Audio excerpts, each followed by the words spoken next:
All right, folks, here we go. I got quite a bit that I want to cover today. I'm going to try to do it in one run. I do these in one run, but I may have to actually splice this one. I've been dealing with the nasty cold, and um, we'll see if I can get through it. But today I want to talk about Professor Mark Goodacre and his position with respect to Markan Priority and the dating of the Gospels. I've done a lot of work on this, but what I've realized is that I haven't really put Professor Goodacre's own words in front of you. And so that's what I'm going to try to do today. And so without further ado, I'm going to launch into this video from the Myth Vision podcast with the host Derek Lambert. Not a huge fan of this podcast, going to be honest, but I do appreciate, as I've said elsewhere, when people dedicate themselves and their channels to covering this type of work. And the Myth Vision podcast does cover the topic of religious studies and biblical studies and Christianity and skepticism, etc., fairly extensively. And so Derek is able to get a lot of guests on his show, and he's had Dr. Goodacre on a couple of times. I've said elsewhere with respect to Dr. Goodacre, and I'm going to say this a lot to this video, and because I think it's so important. I think the world of him. I've learned a ton from just reading his work. I've read everything of his that I can get a hand on. Every single thing you see on this screen, I've read. And so, but in this video, I'm going to be critiquing a lot of stuff here. And I'm going to be critiquing it from the standpoint of a layperson who's not in the field, who is being presented with evidence from someone who is in the field and is trying to understand what to do with that evidence. So let's jump in. Markan Priority versus Markan Posteriority. Mm-hmm. If this was not addressed in your book already, the case against Q, you dedicate a chapter to affirming Markan Priority and some confusion over this assumption that impedes Q's skepticism. Can you describe this a bit? Your thoughts regarding the strength of the hypothesis of Markan Priority? Yeah, I mean, what happens when you look at the synoptics first off, there's a really important thing you've just got to get on the table, got to get established first. And I called this in the case against you, setting in place the cornerstone. And it's that Matthew and Luke, I think, beyond reasonable doubt, they had a copy of Mark's gospel. They knew it extremely well. They copied from it, and they were influenced in the whole way they structured their gospels. All right, folks, just wanted to pause on that point really quickly because it sets up a lot of what I want to discuss here in this video. Note how critical it is to the rest of the analysis that Professor Goodacre does in both in his books and again in this podcast and in another podcast that I'm going to show you also from Myth Vision, that Mark is first. I try not to put words into the scholar's mouths. This is coming from Professor Goodacre. He says this is the cornerstone. This is the necessary foundation that Mark is first. So it's Professor Goodacre, a leading scholar in the field, who's telling us how important this is. Okay, it's not me telling you.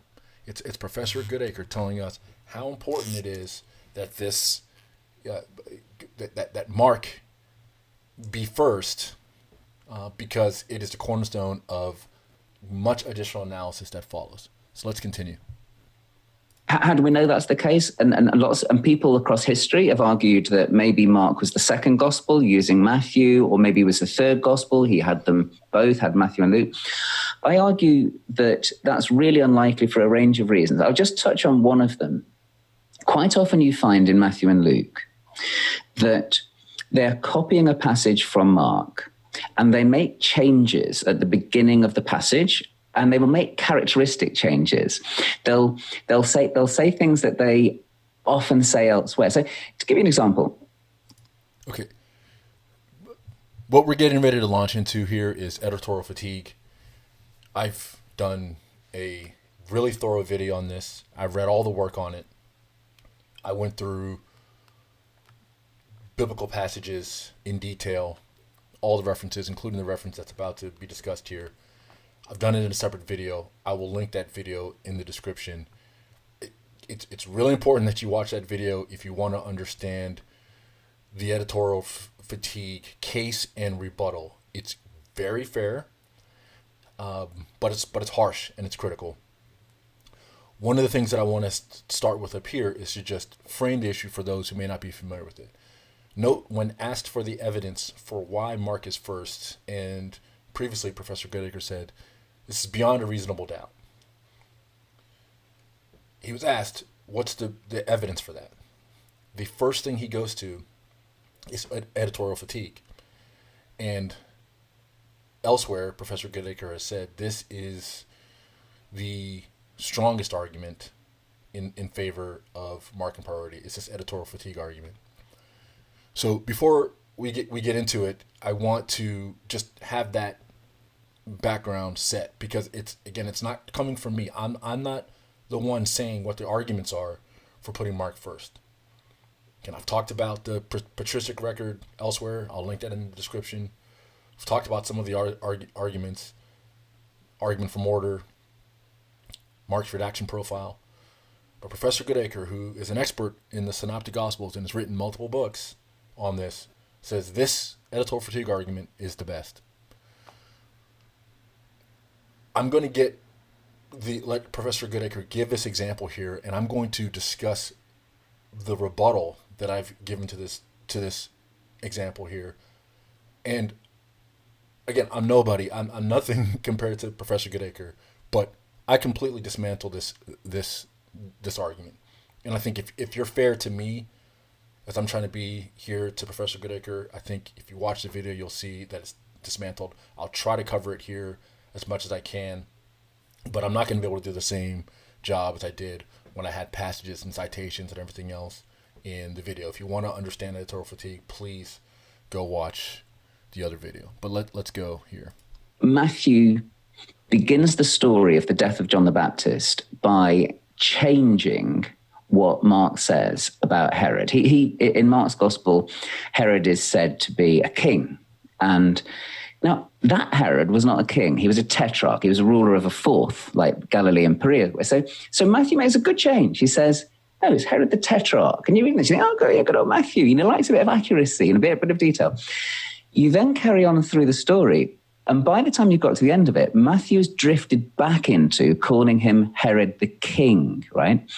So what you're seeing there is what I call All right. So a lot to cover here. I want to first talk about the problems with editorial fatigue. And they're really come in three basic varieties.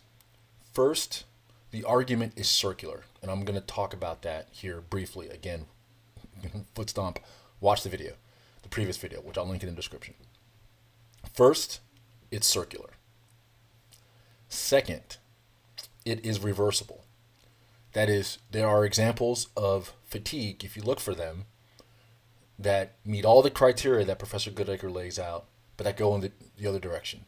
So, for example, if Matthew and or Luke are first, you can see really compelling examples of Mark fatiguing against Matthew or Luke. So that's second, it's reversible. And third, editorial fatigue on the substance, taking the arguments as presented, is not strong, it's not compelling. These are spurious arguments. And I'm going to use this tetrarch king example as a way to illustrate that. So I'm going to try to see if I can just back this video up a little bit to the screen here and show you what we're looking at. So and again, Professor Goodacre's not pulling any shenanigans here. This is not criticism of him in this regard.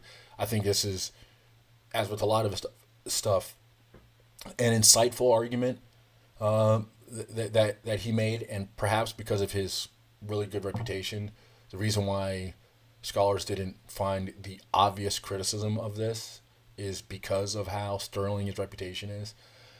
But let's start with circularity and let's look at the passage here. So we have these two passages.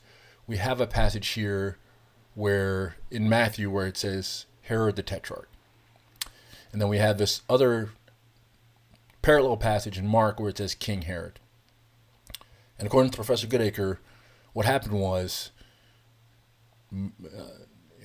Herod was not a king per se. Herod was a tetrarch. He was one of 4 rulers of an area of Galilee that was divided into quadrants, and he was one of 4, so he was referred to as tetrarch. Now, it's important to recognize that is the older term. The term, the tetrarchy, really, for the most part, only lasted during the rough period covering the time of Jesus. It didn't exist before, and it was gone later. This is a detail I discussed in the other video. Don't want to make a huge deal about it here, but if we're going to try to figure out which is the older term, it's more likely that it's tetrarch, in that, of course, king is an older term, even that predates tetrarch. But in terms of how one would refer to Herod, it is more likely that someone would refer to Herod as tetrarch who was referring to Herod from the actual time period, the short time period where that phrase was used, than otherwise. That's a bit of a tangent. Don't make a big deal out of it. If you want to understand it in detail, go into the video. But Professor Goodacre's point is that Matthew is generally known for detail in catching mistakes. And so what Matthew does here is when he sees this King Herod, he says, wait a second, Herod was not a king, he was a tetrarch, and changes Mark's passage when Matthew's writing his own passage to Herod the Tetrarch. But then later, in later verses, when he's referring to Herod again, he goes back and says Herod the King. He actually doesn't say that, and that's an important point, because he just simply says the king. He doesn't say Herod the King. And I'm going to tell you why that's important later, but just flag that in your head. He does not say Herod the King, just says the king. And again, if you want to see the detail, I keep saying this like a broken record. It's a thing I have a tendency to do, if you haven't noticed, is to repeat arguments just to make sure that they're emphasized and not missed. Go back and watch the earlier video. So again, we have here this reference to the tetrarch, and the argument here is that Matthew came later, having Mark in his possession, and said, no, he's not a tetrarch, he was king, change it to King Herod. Now let's first deal with the circularity issue here. The circularity issue here is that if it is indeed true that Mark was first, and that Matthew had a copy of Mark could be argued to have, Matthew could have been argued to have looked at Mark and said, no, he's not a tetrarch, he's a king, and changed it to King Herod. And then you would say, here's an example of Matthew making this characteristic change. In this case, it's Matthew's attention to detail as his characteristic change, and changing this mistake in Mark only to fatigue later. Okay, so first, let's deal with the circularity issue. And the issue here, again, as I've discussed in detail elsewhere, is that the editorial fatigue argument is inherently circular. It because of that, it doesn't prove anything. It's neither right nor wrong. If we place Mark first and say Mark was first, Matthew came along later, had a copy of Mark, looked at the passage that said King Herod, cared about that, and said, nope, that's not right, I'm going to change it to what's actually technically correct, Herod the Tetrarch, but then fatigued later, what you'd end up with is a gospel that has an internal inconsistency. Again, this is accepting the editorial fatigue framework as it's laid out. You'd see this passage earlier that says Herod the Tetrarch, and then later on you'd see king. If you place Mark first, you'll read that as fatigue. Okay. The other way to look at it is it's not Mark, but Matthew that's first. And Mark comes along later, and he sees these passages in Matthew, and he sees tetrarch at the beginning and then sees king later on. And so Mark says, wait a second, this is inconsistent. I'm going to change it to king and make it consistent. And so Mark makes the passage king, and now the later document reads consistently. And if you'll see with editorial fatigue, what you're seeing with all the examples cited by the proponents, including Mark Goodacre, is this, that the document that's argued to come earlier is the document that's internally consistent. And the document that's argued to come later is a document that's internally inconsistent. Now, I'm not arguing that one or the other is preferred. You can't do that with circular arguments. But the problem with this argument is that if the argument is that because of this fatigue pattern, which can only be seen if Mark is placed first to begin with, because of this fatigue pattern, Mark must be first. This is beyond a reasonable doubt evidence that Mark was first. It should be obvious that that is inherently circular.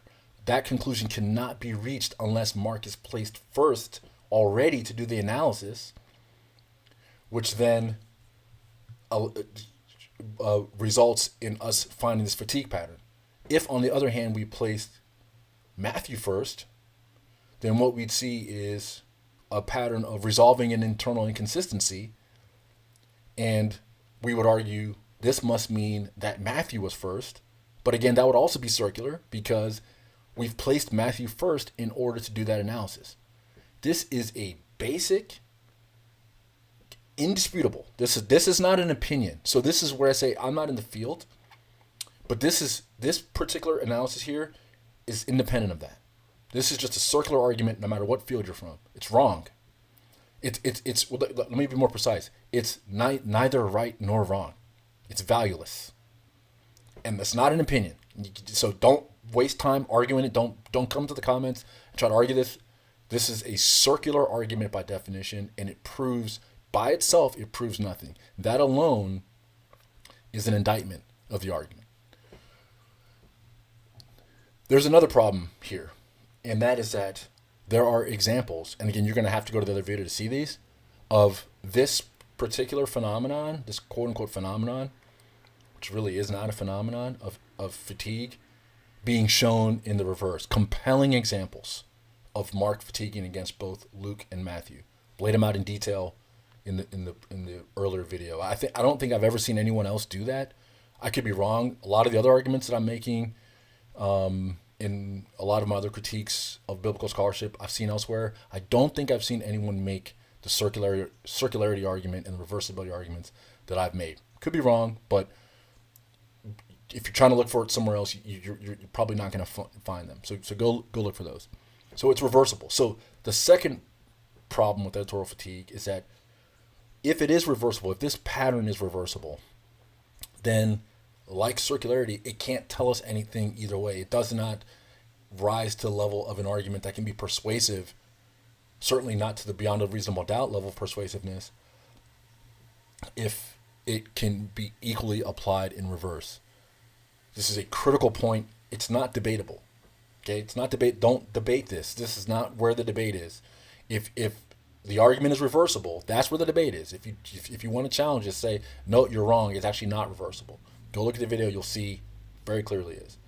But if the argument is reversible, then it proves it's valueless in its ability to prove anything. So that's the second problem with fatigue. The third problem is just dealing with fatigue on the substance, on the merits. Again, and it's going to sound like a broken record. You got to go back to their video to see the detailed analysis on this. But this issue of Herod the Tetrarch versus King Herod is really important. Because what's actually happening here, if you look at the passages, is that Herod the Tetrarch, that phrase, is referring to the title, the proper noun of Herod, as is King Herod. Everywhere that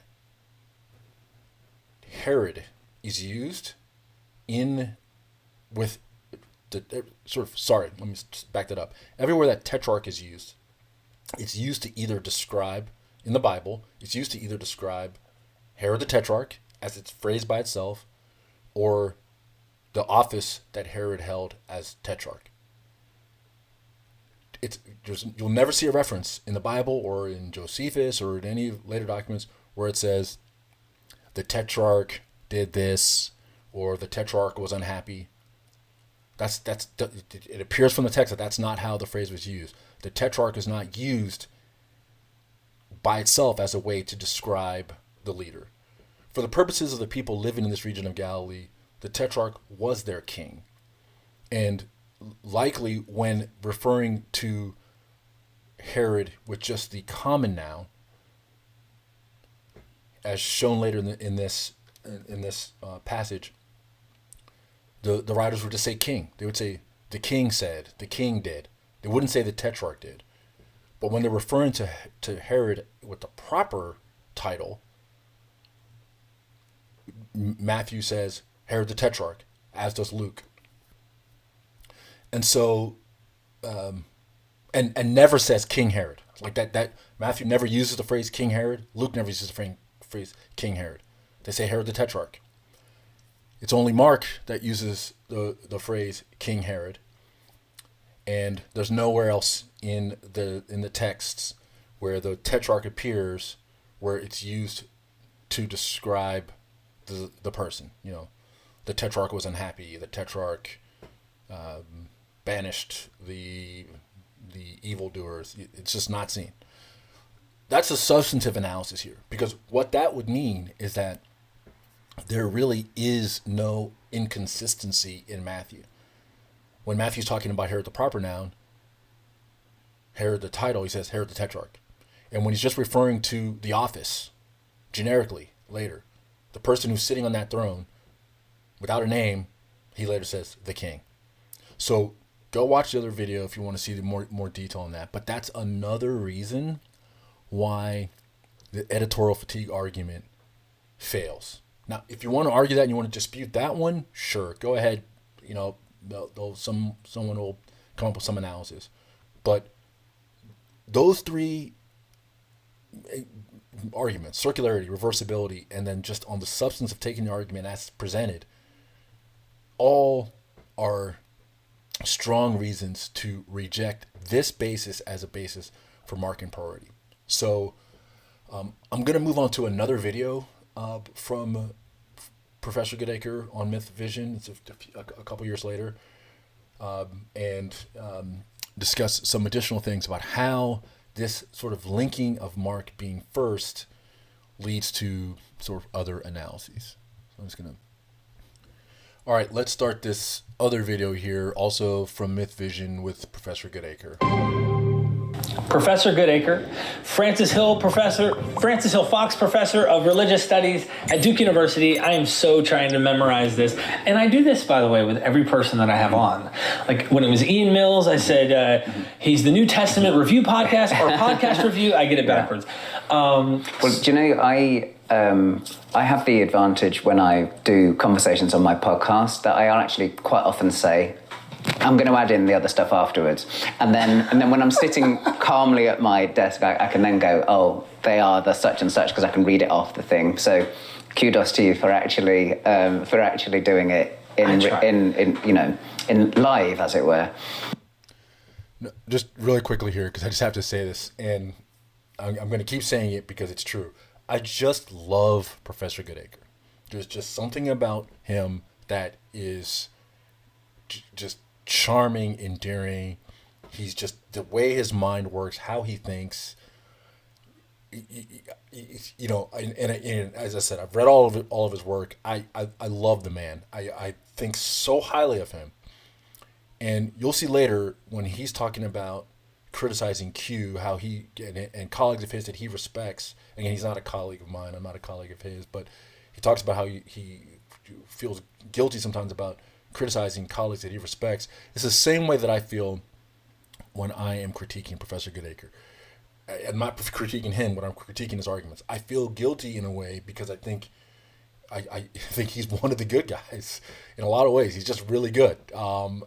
But he's just completely wrong with editorial fatigue and some of his other arguments. And I think it's fair, and I think he would appreciate, and hopefully would appreciate. Again, he'll never see this most likely, but would hopefully appreciate, the spirit in which this debate is taken. This is how academia is supposed to work. I come from a different academic background.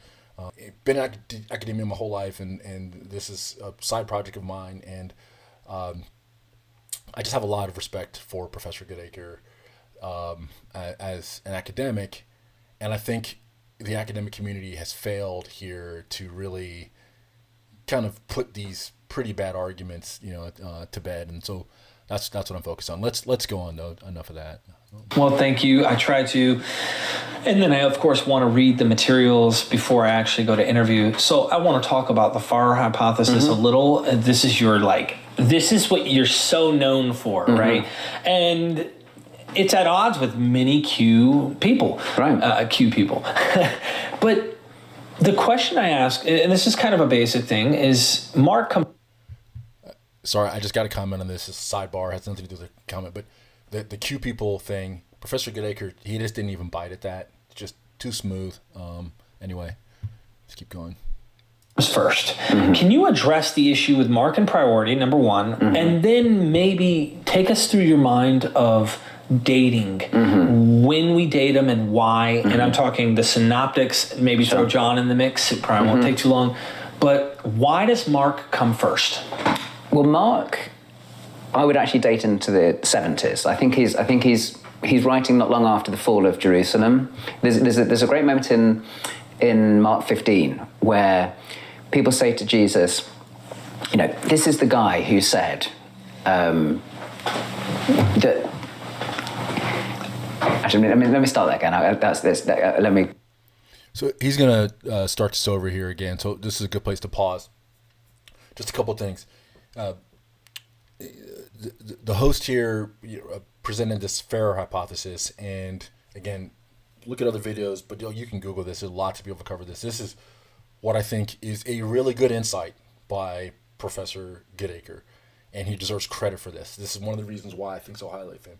And this comes with respect to the Synoptic Gospel. So by far the prevailing view amongst Synoptic scholars is that Mark was first, and that neither Luke nor Matthew was aware of one or the other. They were both aware of Mark, but neither was aware of Luke.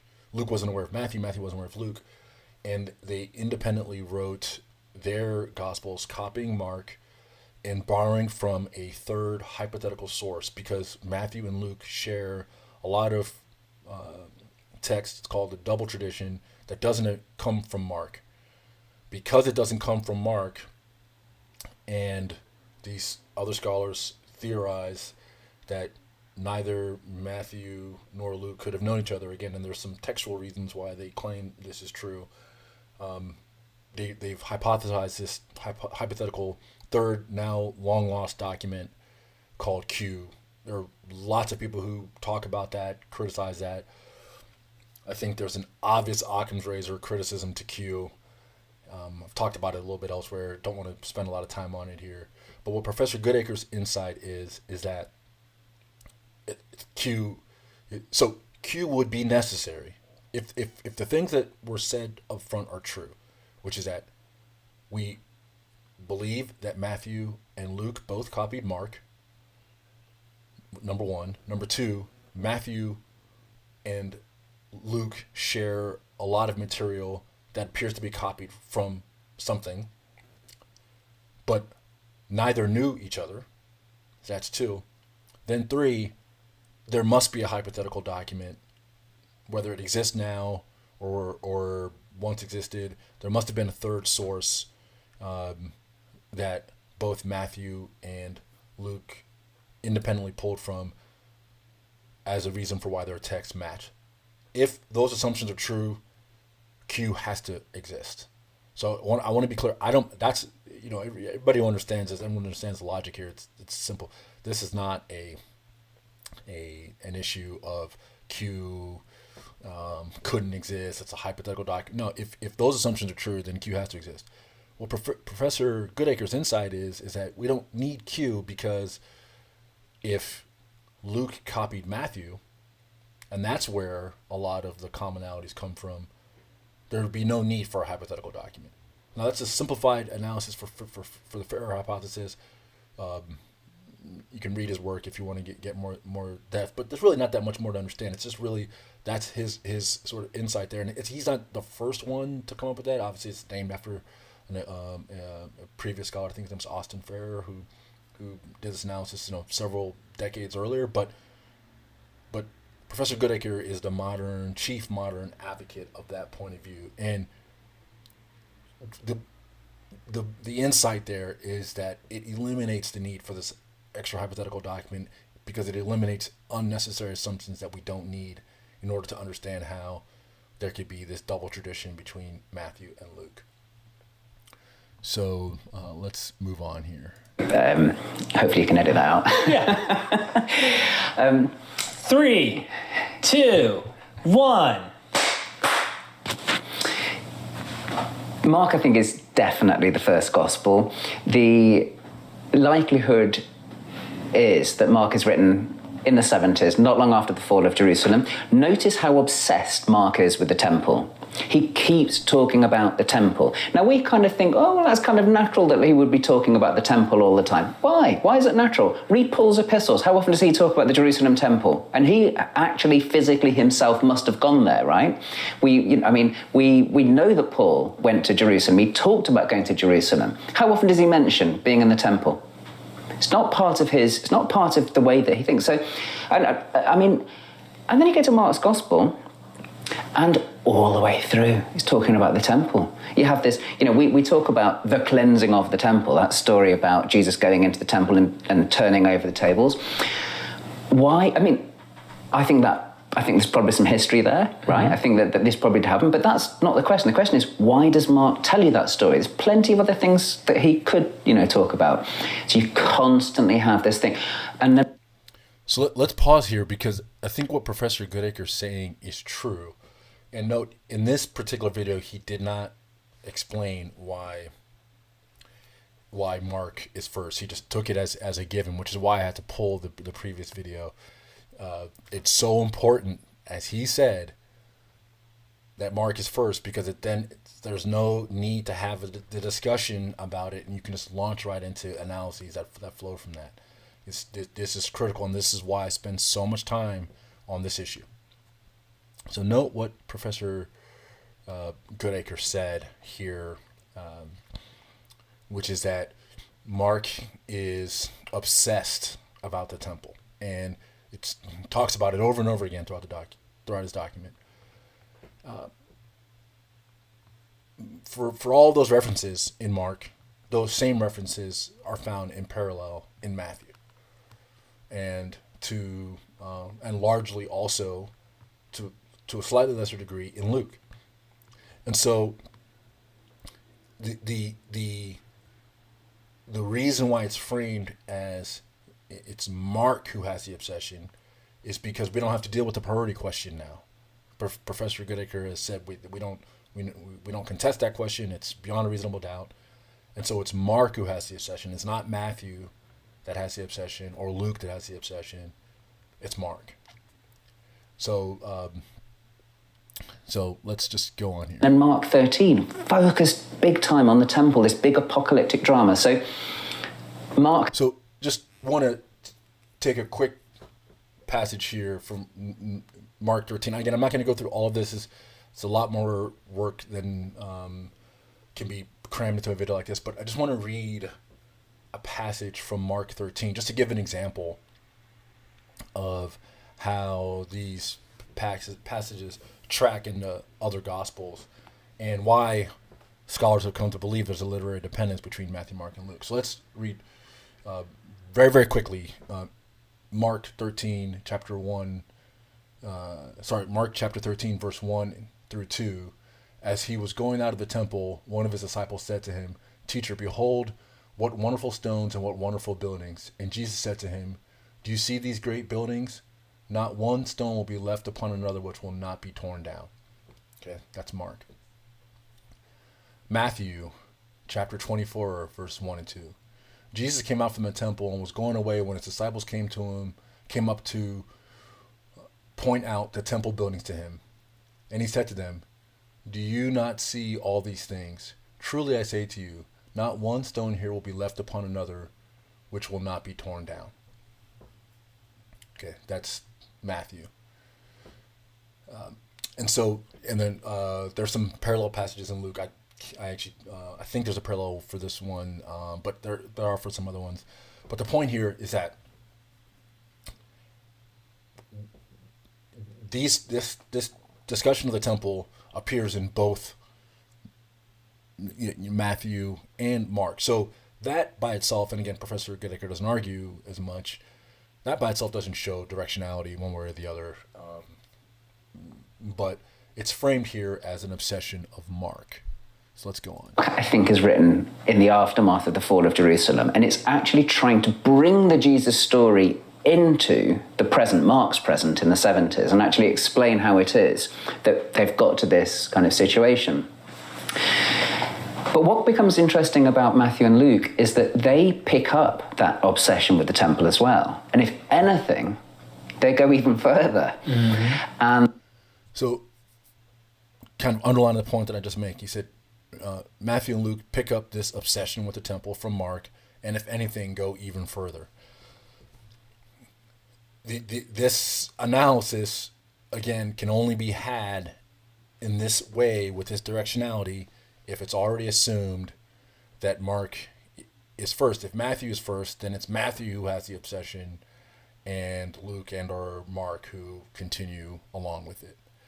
So we'll keep going. And I mean, particularly when you look at the way that Luke writes up Mark 13, when Luke writes it up in Luke 21, he's even more specific about details of the destruction of Jerusalem. And really that's one of the ways that... So I want to just, because I did want to talk about the parallel Luke passage, let me just read that really quickly. So Luke chapter 21, verses 5 through 6. And when some were talking about the temple, that it was adorned with beautiful stones and votive gifts, he said, "As for these things which you are looking at, the days will come in which there will not be left one stone upon another which will not be torn down." Sorry for butchering that, but that's the chapter, that's the passage in Luke. So let's go on here. And you'll see how it closely tracks the other passages in Matthew and Mark. You deal with prophecy in the ancient world. It's about when prophecy is successful. And I can explain that with an analogy. I saw a really terrible documentary on Channel 5 UK once, really terrible documentary, and it was called The Man Who Painted 9/11, and it was all about a guy that does prophetic painting. And one of his paintings, I think in the 1990s or something, was of a plane hitting the Twin Towers. And people go, wow, look at that, this guy prophesied it.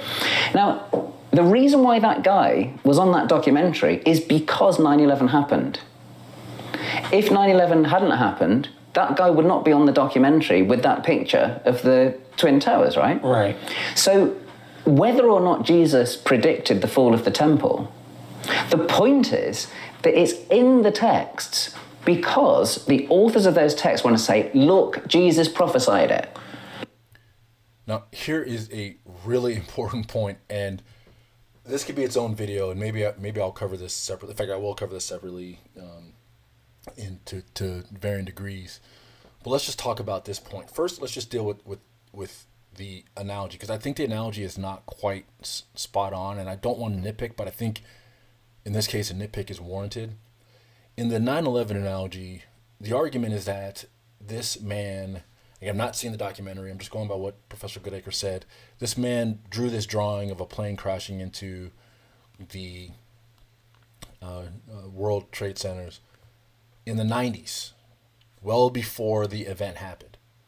And then the event happens in 2001, and people are able to, and we'll just accept for the sake of argument, verify yet this was a drawing from the 90s and say, aha, this is prophecy. Now, there's all kinds of arguments on whether that's prophecy or not. That's not really the point here. But the factual issue here is that the document that is being referred to, the drawing, was actually written before the event. Okay, so for this analogy to carry to the situation that we're talking about with respect to the Gospels, that analogous fact pattern would have to be in place. But there's a little bit of hand waving here, because that's not, Professor Goodacre is not conceding that fact pattern. He's not conceding the potential fact pattern, and I'm not saying he should, but he's not conceding the fact pattern that the document here, the documents here, Mark specifically, was written before the events. So the analogy doesn't hold, quite strongly here. But there's another kind of issue here that's much bigger than that. And that is, why are these discussions in the text at all? And the argument Professor Goodacre makes is that they're only here because this must have happened already. It must have happened.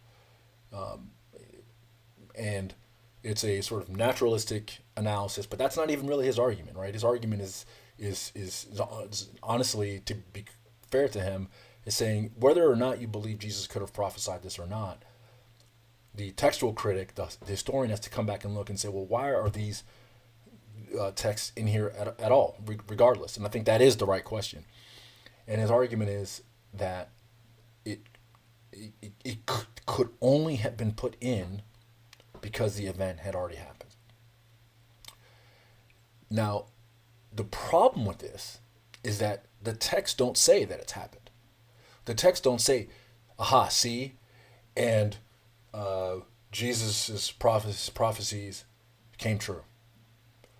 None of the text goes on to say, and Jesus said this, and now look, behold, in front of you, everything Jesus said to us 40 years ago, you're now seeing it has happened. That would be, again, more analogous to the 9/11 situation. That's not what is in these texts. I mean, others cover this, but I just want to be really, really clear about that. The first part of what Professor Goodacre is saying is certainly credible, which is that the question that the scholar must ask is, why are these in here? I think that's totally valid. One argument is that they're in here to demonstrate that Jesus indeed forecasted these events. That's what the historian would say as to why these are in here. And because of that, because these events ultimately did occur in AD 70, this must have been written after AD 70. The big problem with that is that the texts don't say that the events have happened. And so that's a problem. So just want to touch on a couple other things here.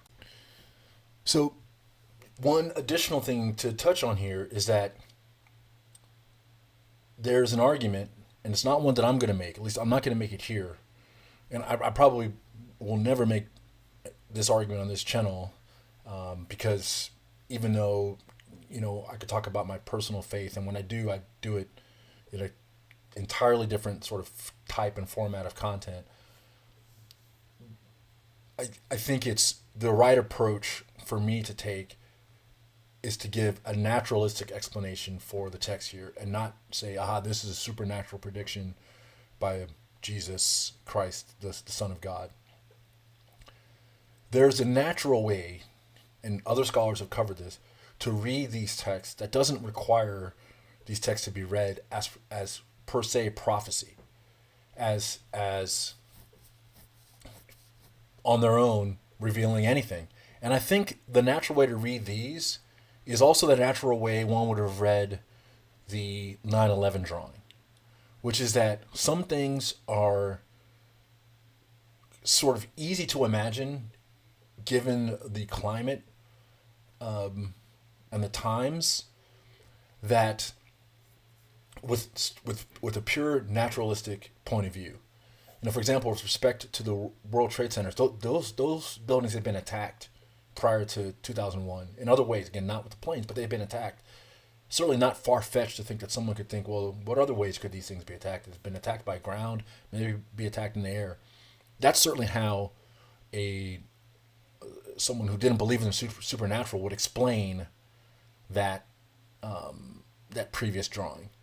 And the same could be done here. Again, I can't do it. I don't have the full historical context to do it justice, and it's not something I've spent a lot of time digging in on, but others have looked at this just as a pure naturalistic way to say, just given the times and the period that Jesus was, reported to be operating in, and his disciples, saying, hey, all of this stuff is going to be gone. A time will come when it will all be gone. Could have easily been said in a way that isn't really all that impressive if it turned out to be true a few years later. This was an oppressed culture that was living under an occupier, and a culture where there was combat, and war, in other areas, and later in this area, etc. So I just want to make that point really, really, clearly here, that we don't have to read these passages as either they're included because they already happened, or that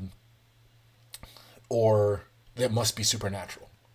I think there's a third possibility, which is that they could have also just been included because, as a matter of fact, this is the kind of thing that lots of people at the time may have thought wouldn't have been surprising. And so it's others have done the work. It's an important point to make that if we're going to analyze these arguments, we can't just accept the argument without having a rebuttal to it. We have to take the argument as framed, which Professor Goodacre is doing, take it as framed with respect to it being, the unwritten argument here is that we're looking for a natural explanation. Accept that, and then present other potential natural explanations as well for the same material.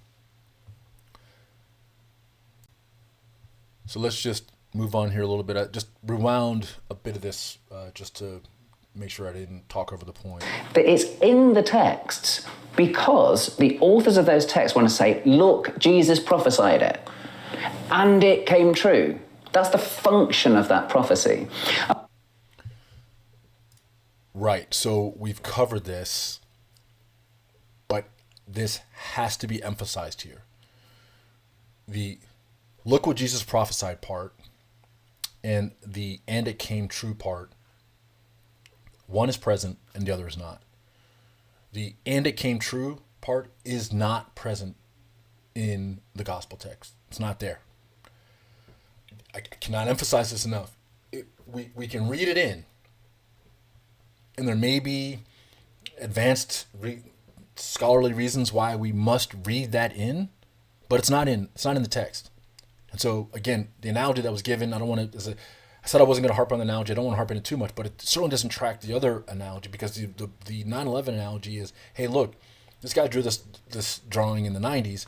2001, this thing happened. It actually came true. Wow, look what he prophesied. That is not what we have. We don't have that closed loop here where the and it came true part shows up in any of the Gospels. It's a critical point.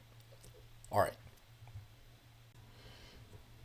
Okay, so we could spend some more time on that, but just trying to keep this video as sort of condensed as I can. Again, I said I try to do these things just, with some notes and as much as I can on the fly, so I can get the stuff out as quickly as possible. So I'm going to just advance the video here to another section. Again, like with all these videos I never show the whole thing. That would take too long. But I do always link these videos in the description. I encourage people to go look at them, watch this whole thing. It's 30 minutes or so. Watch the exchange here. But I'm going to skip ahead here to another part, so we can cover that. And one of the things that I find baffling about the Q position, even still to this day, and some of my best friends are Q scholars, so I don't want to say this in any way that's kind of mocking or facetious, but I do have to say that one of the reasons that I've always found the Q hypothesis so difficult to accept is that if you look in antiquity, it is difficult to find two books more similar to one another than Matthew's Gospel and Luke's Gospel, right? They both work with Mark's Gospel, have Mark's Gospel as a kind of backbone to it. They both had birth narratives. They both had resurrection narratives. They both had a genealogy. They both put a ton more teaching material in, structuring some of it in exactly the same way. And then we say, Luke can't possibly have known Matthew because of... And then, some really spurious reasons come up. And I say, these are two of the most similar books you can find. How could it be that they're independent of one another? That's just a prima facie, a kind of a first impression thing. I mean, obviously, there's detailed textual reasons for it as well, like the fact that Luke keeps copying things that show Matthean fingerprints, right? There's also... Matthew's got very particular turns of phrase, and Luke keeps copying them in. I mean, that's one of the reasons that Luke knew Matthew and not Matthew knew Luke. I mean, Matthew says stuff like, there will be weeping and gnashing of teeth, right? Keep saying that. And then Luke says it one time, right? Or Matthew will say, when Jesus had finished saying these things in the hearing of the people, blah, blah, blah. He says that 5 times. It's like he's structuring device in the whole of Matthew. Luke has it once in Luke 7, verse 1. So suddenly we've got... So, sorry, that may be running a little bit long. The point that I was trying to get through there was just a couple things. One is kind of what I was saying earlier, which is that it's fair to criticize arguments, even from people that you respect. That is how academic work is supposed to be done. It's a fair thing to do. Professor Goodacre here is doing it with respect to the Q scholars, and he's doing it in the way, at least, that I hope I try to do it too, which is to say, it's just strange credulity to accept certain arguments. And with him on this one, I completely agree. It's a struggle to understand how scholars could postulate a Q when you have the kinds of things that Professor Goodacre is saying, the similarity between the two documents, etc. And I'm not going to rehash his argument. So just wanted to put that in to discuss that particular point. But there is something that is worth spending some time on and turning back to, and that is that the dating of Mark is based on this analysis as put together by Professor Goodacre, which is that the temple, and we'll call them prophecies, as we've discussed, there could be completely naturalistic explanations for why they're in there as well. The temple destruction statements in Mark chapter 13, Matthew chapter 24, Luke chapter 21, and other places, that those could only have been put in because the destruction of the temple had already occurred, and therefore the gospel, whichever is first, the gospel that's first could not have been written before AD 70 when this event had already happened. I hope it's clear that that argument does not hold. It's not been, the predicate needed to make that argument has not been laid properly by Professor Goodacre. It's not just this video, okay? If you go and do the analysis and read other work that's covered this, the big hole being there is no closing of the loop here to say, aha, and see, as we told you, Jesus did forecast these things, and now you've seen them. Behold, Jesus is all-knowing and everything. That's not what we have. And we have these ability to explain these things naturally. We cannot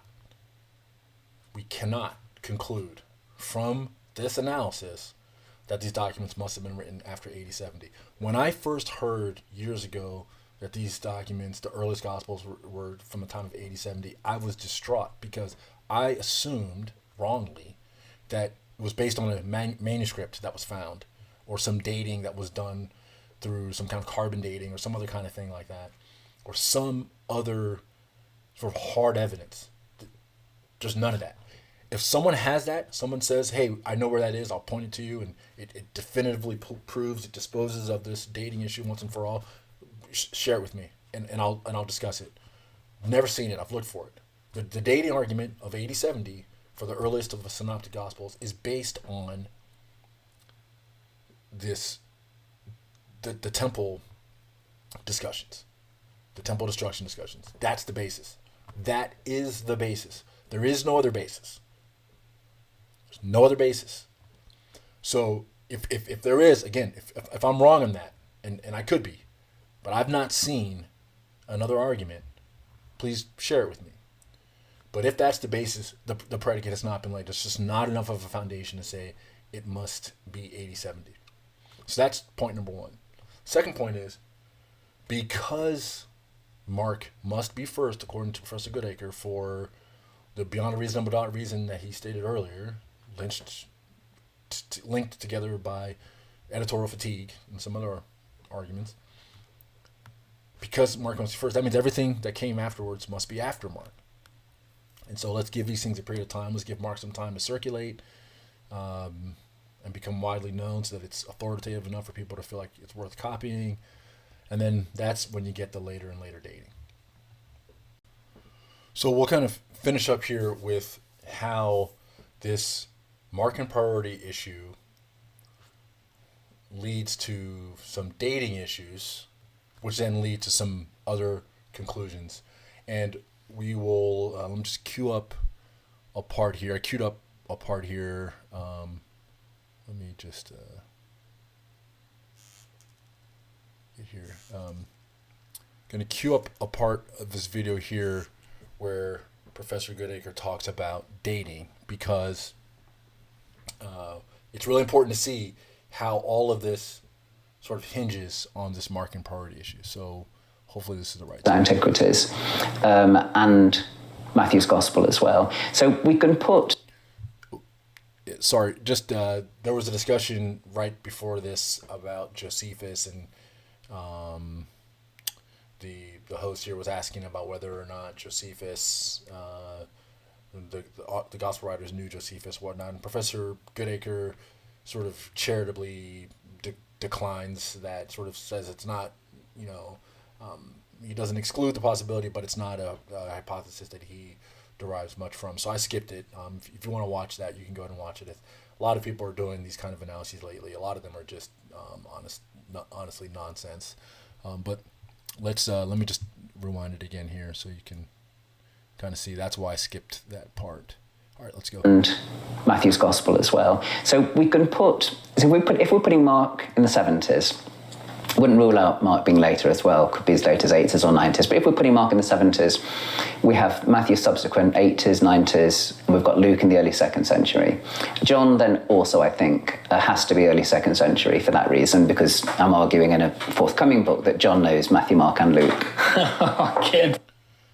All right, so this is, I cannot emphasize enough how big of a deal this is. Because when I first heard these arguments, I thought the dating of the Gospels was based on hard science, hard archaeological data, rigid analyses. But look what's happened here. So one, we've put Mark first based on really, really dubious arguments, bad arguments. And I don't think the case is debatable. Bad arguments. Certainly not enough to reach consensus. Shouldn't be enough.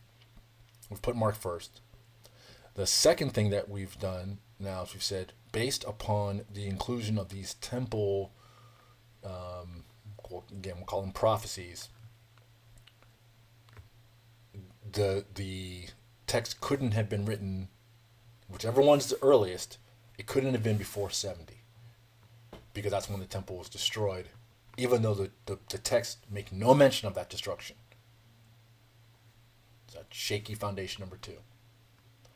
Then we say, since Mark is first and it couldn't have been written before the 70s, we put Mark somewhere in the 70s. Then we give some time to percolate and we put Matthew somewhere in the 80s, 90s, and then Luke somewhere at the turn of the 2nd century, and then John last. And John may have known all of these. So John, is well within the 2nd century. So the entire framework for that conclusion is built on extremely, shockingly, perplexingly unstable ground. So if there's better ground, if there's stronger grounds for this, share it. But if it's all based on what we've just laid out here, this is a terrible basis to do any form of dating. This is a terrible basis to base such an important question upon. It shouldn't be done in any field. It shouldn't be done in this field, especially where we have so much attention to these texts for so many reasons. So many different things hinge upon getting this right that matter for broader society.